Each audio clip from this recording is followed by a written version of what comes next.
नमस्कार दोस्तों, आप सभी का स्वागत है मेरे YouTube चैनल फ्रोजन इंडिया में। आज मैं आप लोगों को बताने वाला हूँ एक ऐसे टॉपिक के बारे में जिसको लेकर काफ़ी लोग डरे हुए रहते हैं, जैसे कि एसी के फटने का। तो अक्सर मैंने देखा है कि लोगों को काफ़ी टेंशन रहती है इस बात को लेकर के, यार एसी हम अपने टेक्नीशियन को बुला रहे हैं घर में, वो एसी में गैस डालेगा, कहीं ऐसा तो नहीं है जैसे और लोगों के एसी फटने की खबरें आती हैं इधर से, या फिर एसी टेक्नीशियन की गलती की वजह से ऐसा कुछ ट्रेजेडी हो गया, कहीं ऐसा कुछ हमारे साथ तो नहीं हो जाएगा। आखिर ऐसा होता क्यों है? ये सब सवालों के जवाब मैं आपको आज इस वीडियो में देने वाला हूँ। मेरा नाम है एकलव्य, तो चलिए स्टार्ट करते हैं। तो मैं अब जो थोड़ी सी बातें आपको बताने वाला हूँ, तो वो थोड़ा सा डीपली लेवल पर बताने वाला हूँ। एग्जाम्पल के तौर पे आप ये समझिए कि एयर कंडीशन का काम क्या होता है। सबसे पहले आप ये चीज समझिए कि एयर कंडीशन का काम क्या होता है। एयर कंडीशन का काम होता है हमारे एसी को हमारे रूम के अंदर कूलिंग प्रोवाइड करना। अब वो कूलिंग प्रोवाइड कैसे करता है? कूलिंग प्रोवाइड करता है वो गैस की सर्कुलेशन के साथ। गैस की सर्कुलेशन क्या करती है? गैस ऐसा रोल क्या प्ले करती है जिसकी वजह से हमारे एसी के अंदर से कूलिंग और ठंडी हवा आती है। देखिए दोस्तों, जो रेफ्रिजरेंट होता है, जो भी गैस होती है, चाहे वो एयर कंडीशन में हो, चाहे वो आपके रेफ्रिजरेटर के अंदर हो, चाहे वो कार एसी हो, चाहे दुनिया का कोई सा भी रेफ्रिजरेशन साइकिल हो, हर किसी के अंदर गैस का सिर्फ एक ही रोल होता है, वो है हीट को ट्रांसपोर्ट करना। समझ रहे बात को? एयर कंडीशन के अंदर गैस एक एज अ ट्रांसपोर्ट का काम करती है। बात समझिएगा कि एक ट्रक है, ठीक? अब वो ट्रक के अंदर अगर उसकी कैपेसिटी है 1000 kg का सामान लेकर जाने की, तो वो 1000 kg का सामान एक जगह से लेकर जाएगा दूसरी जगह पर। वहां पे वो क्या करेगा? फिर उसको खाली करेगा, सामान उतार के वहां से खाली करेगा, फिर वापस उसी लोकेशन पर आएगा, ठीक? फिर वहां उसी लोकेशन पे आने के बाद क्या करेगा? दोबारा से उसके अंदर सामान को लोड किया जाएगा। सामान को लोड होने के बाद फिर से वो ट्रक वहीं पर जाएगा, फिर से वहीं पर। सेम यही काम गैस का भी होता है, इसके अलावा कुछ नहीं होता है। गैस क्या करती है? आपके रूम तक आती है, आपके रूम के अंदर आप बैठे हैं, आपका फैन भी चल रहा है, टीवी चल रहा है, इलेक्ट्रॉनिक कंपोनेंट्स कई सारे ऑपरेट हो रहे हैं, हर चीज में से जिसमें से भी हीट जनरेट हो रही है और वो हीट आपके रूम के एटमॉस्फेयर के अंदर रिलीज हो रही है, उस हीट को इंडोर के अंदर आपका जो फैन चल रहा है एसी के अंदर, वो फैन उस एयर को सक करता है। वो एयर आपके कूलिंग कॉइल से टकराती है, जिसके अंदर बहुत ही ठंडा माइनस टेम्परेचर के अंदर रेफ्रिजरेंट फ्लो कर रहा है, उससे टकराती हुई अंदर की तरफ जाती है। और जैसे ही वो जाती है तो वो अपनी हीट को उस रेफ्रिजरेंट को सौंपती हुई अंदर ठंडी होके फैन तक चली जाती है, और वो फैन वापस आपके रूम के अंदर एयर को ठंडा करके सप्लाई कर देता है, जिसके बीच में एक एयर फिल्टर भी लगा रहता है। आपने देखा होगा, जिसको आप 15-20 दिन में या महीने में साफ करते हैं। वो एयर फिल्टर सिर्फ एसी के अंदर ये आपके रूम की एयर को क्लीन करने का काम करता है। तो ये जो हमारा प्रोसेस था, इस प्रोसेस के अंदर आपके रूम की एयर की जितनी भी हीट, ह्यूमिडिटी यानी मॉइस्चर कंटेंट को एब्जॉर्ब करता है सिर्फ आपका कूलिंग कॉइल, और हीट को एब्जॉर्ब कर लेती है आपका आपका रेफ्रिजरेंट। एसी का रेफ्रिजरेंट जो है हीट को एब्जॉर्ब करके चला जाता है। किधर जाता है? वो जाता है आपके आउटडोर यानी कंडेंसिंग कॉइल की तरफ, वहां जाता है। वहां पर जाने के बाद वहां पर वो गैस अपने अंदर से हीट को रिलीज करती हुई, क्योंकि उसके पीछे एक फैन चल रहा है, आपने देखा होगा कि वहां से गर्म हवा आती है। वो फैन क्या करता है? एटमॉस्फेयर से ठंडी हवा को खींचकर कंडेंसिंग कॉइल के ऊपर थ्रो करता है, जिससे क्या होता है कि वो ठंडी हवा उस गर्म हवा के कांटेक्ट में आती है। वो कंडेंसिंग कॉइल फिर उससे हीट लेके हीट रिलीज कर देती है बाय एयर। एयर उससे ठंडी टकराती है तो वो उससे हीट लेके एटमॉस्फेयर में रिलीज कर देती है। तो वहां पर रेफ्रिजरेंट हमारा फिर से ठंडा हो गया, यानी वहां पर हमारे देखा जाए तो ट्रक ने सामान दोबारा से उतार दिया। एक एग्जांपल के तौर पर समझा रहा हूँ। तो वहां पे ये काम होने के बाद रेफ्रिजरेंट फिर दोबारा से चल देता है। अब इस पॉइंट पे मैं आपको ये बताना चाहता हूँ कि इसका एसी के फटने से क्या लेना देना है। इससे लेना देना है, देखिए, अगर आप साइंस स्ट्रीम से बिलोंग करते हैं या नहीं भी करते हैं, तो मैं आपको इस तरीके से समझाऊंगा कि आप चीजों को समझ जाएंगे। एसी फटने में जो गैस का रोल प्ले होता है, वो ये होता है कि जो मैंने आपको ट्रक वाला एग्जाम्पल आपको एक समझाया था, उस ट्रक वाले एग्जाम्पल में मैंने आपको बताया था कि 1000 kg का सामान लेकर ट्रक यहां से अपनी लोकेशन पे जाके ड्रॉप करता है, ठीक? अब मान लीजिए वो ट्रक कैपेसिटी उसकी कितनी है? यहां पर उसकी कैपेसिटी है 1000 kg, ठीक है? लेकिन उसके अंदर सामान भी 1000 केजी का आना चाहिए, ठीक है ना। अब 1000 केजी की जगह हम कुछ सामान ऐसा रख देते हैं जिससे कि उसका वेट, बात समझिएगा, वेट 1000 केजी का है लेकिन सामान उससे ज्यादा है, सामान का एरिया बड़ा है लेकिन वेट 1000 केजी है। तो होगा क्या, आपका ट्रक उसको ले जाके डिलीवर कर देगा लेकिन रास्ते में उसके पलटने के चांस बढ़ जाएंगे, एक्सीडेंट के चांस बढ़ जाएंगे, और वो बात भी नहीं रहेगी क्योंकि क्या रहेगा कि एक रिस्क फैक्टर आ जाएगा यहाँ पर, ठीक है ना।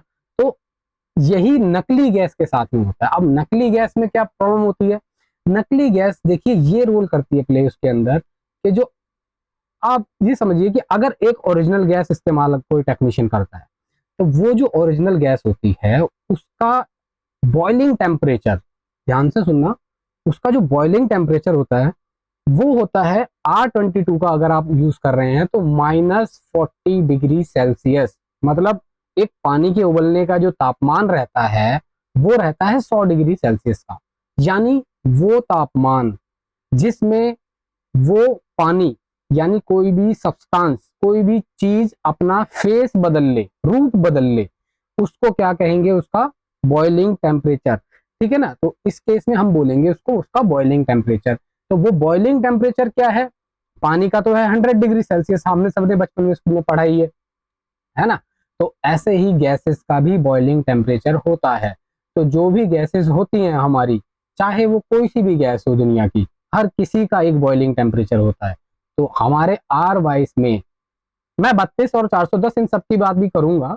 होता क्या है, मैं आपको बेसिक तो जो सबसे ज्यादा यूज होती है मैं उसके बारे में आजकल आपको आजकल जो गैस यूज होती है उसके बारे में बता रहा हूँ। तो R22 गैस जो यूज होती है उसका -40 डिग्री सेल्सियस है, ठीक। यानी कि अगर मैं कहूं कि उसको -40 डिग्री सेल्सियस, आप सोचिए कि एक गैस है जो -40 डिग्री सेल्सियस पे गैस को लोड करके लेके जा रही है, जो -40 डिग्री पे जाके बॉइलिंग होगी, उबलेगी। तो और एक गैस नकली यूज कर रहा है बंदा, उसका बॉइलिंग टेम्परेचर कितना है, -20। तो कौन सी ज्यादा गैस आपकी हीट ले जाकर ले जाने के लिए सक्षम है, -40 डिग्री सेल्सियस की, ऑब्वियस सी बात है। -40 डिग्री गैस जो कूलिंग इफेक्ट ज्यादा देगी क्योंकि कम राउंड, कंप्रेसर पे लोड कम होगा, ज्यादा गैस, कम गैस ज्यादा हीट ले जाने के काबिल है यहाँ पर, ठीक है ना। तो जैसे वो कम गैस ज्यादा हीट ले जा सकती है, यानी जेन्युइन गैस है, ले जा सकती है, तो उसमें क्या होगा, हमारी पावर कंजप्शन कम हो जाएगी, कूलिंग इफेक्ट अच्छा आएगा, एटमॉस्फेयर में हीट अच्छी रिलीज करेगी, ज्यादा बिजली का बिल भी नहीं आएगा, और सिस्टम की यानी आपके एसी की भी लाइफ बढ़ेगी, और एसी के फटने का रिस्क तो खत्म ही हो जाता है, ऐसा कुछ होता भी नहीं है फिर। अब नकली गैस इस्तेमाल करने पर क्या होता है, अब उसका बॉइलिंग टेम्परेचर मान के चलिए कि -20 या -15 है। अब मैं बोलता हूँ उसको वहां से -40 के बराबर गैस को अपनी हीट लेकर जानी है, तो कितनी बार, -20 भी है तो उसको 2 राउंड लगाने पड़ेंगे, यानी डबल काम हो गया, कंप्रेसर पे लोड डबल हो गया। अब टेक्नीशियन क्या गलती करते हैं, मैं उनके लिए ये बता देता हूँ। टेक्नीशियन बेचारा क्या करता है, वो डालता है गैस, वो गैस डालने के टाइम पे क्या देखता है ना, बाय वेट, कई टेक्नीशियन बाय वेट भी डालते हैं गैस, ऐसा नहीं है डालते नहीं है, डालते हैं बाय वेट, डालते हैं ज्यादातर बाय वेट ही डालते हैं, बट फिर भी बाय वेट डालने के बाद भी कूलिंग इफेक्ट नहीं आता। कारण क्या रहता है, यही कारण रहता है कि जब वो गैस डालते हैं उस दौरान उसके अंदर हीट ज्यादा ले जाने की ताकत नहीं होती, अगर वो नकली गैस यूज कर रहे हैं। तो होता क्या है, कूलिंग इफेक्ट ज्यादा आता नहीं है, लोगों को लगता है कि यार कूलिंग नहीं आ रही है तो गैस थोड़ी सी और बढ़ा दूं, जब वो और बढ़ाने लगते हैं तो सिस्टम रिक्वायरमेंट लिखी होती है एसी के ऊपर 1.2 केजी, 1 केजी या 900 की ग्राम्स, इस तरह से उसमें लिखी होती है। लेकिन अब वो अंदाजे से डाल रहा है या बाय वेट भी डाल रहा है कि कूलिंग इफेक्ट जितनी ज्यादा डालूंगा उतना ज्यादा इफेक्ट आएगा। इसी केस में यहीं पर गलती होती है कि आदमी क्या करता है, वो गैस ज्यादा डाल देता है। जब वो गैस ज्यादा डलती है तो सिस्टम पे लोड बढ़ने लग जाता है, करंट कंजप्शन बढ़ने लग जाती है।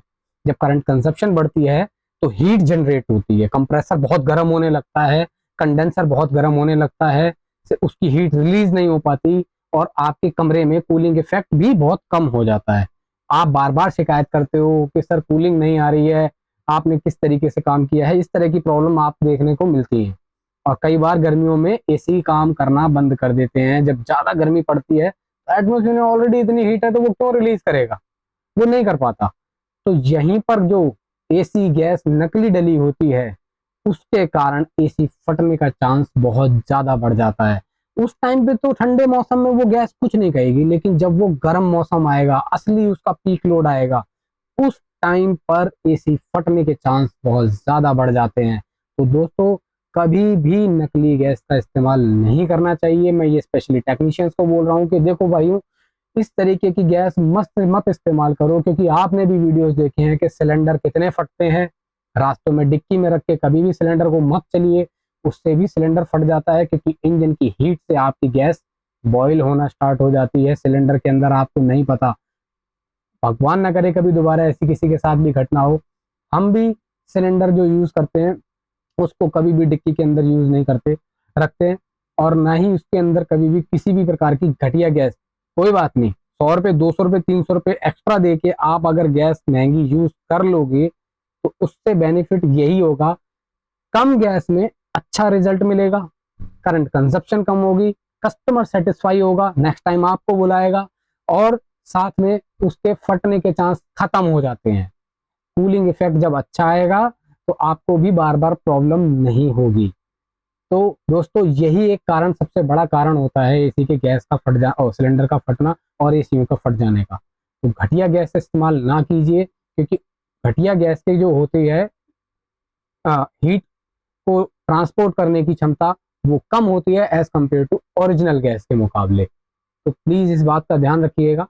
बाकी मैं चलता हूँ। थैंक यू आप सभी के बने रहने का यूट्यूब चैनल में मेरा बहुत बहुत धन्यवाद। और अगर आपको कोई भी सवाल जवाब मेरे को इस टेक्निकल लाइन से रिलेटेड, एयर कंडीशन में, रेफ्रिजरेशन में, या कोल्ड रूम से किसी भी चीज़ का अगर पूछना हो, तो आप कमेंट सेक्शन में मुझसे बात करके, मुझे कमेंट छोड़ के मुझसे पूछ सकते हैं। मैं उसके ऊपर पूरी कोशिश करूंगा कि आपको जवाब दूं, या फिर उस पर एक वीडियो बनाकर आप लोगों को जरूर पेश करूं। तो थैंक यू वेरी मच दोस्तों, आप सभी का बहुत बहुत धन्यवाद। अब मिलते हैं नेक्स्ट वीडियो में।